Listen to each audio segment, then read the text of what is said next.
রাঙামাটিতে দাঁড়িয়ে brigade commander UPDF বিতরণের হুমকি দেন। প্রশ্ন হচ্ছে রাঙামাটি কার?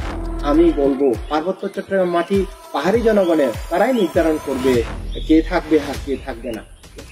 কোনো বিচ্ছিন্নতাবাদী সন্ত্রাসী দলের হুমকিতে নয়, পাহাড়ে থাকবে বাংলাদেশ সেনাবাহিনী জনগণের নিরাপত্তা নিশ্চিত করতে।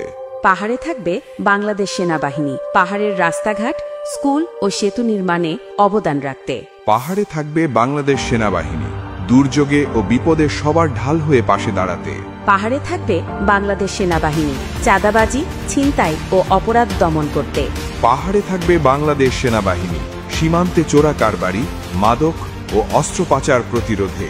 পাহাড়ে থাকবে বাংলাদেশ সেনাবাহিনী দেশের প্রতিটি মাটির কণা রক্ষায়। পাহাড়ে থাকবে বাংলাদেশ সেনাবাহিনী বিদেশি সহায়তায় উৎসাহিত সন্ত্রাস ও বিভাজনের বিরুদ্ধে।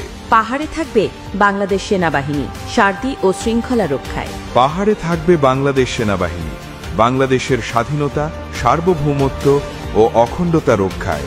শত্রু, দেশদ্রোহী ও বিদেশি দালালদের প্রতিহত করতে পাহাড়ে থাকবে বাংলাদেশ সেনাবাহিনী।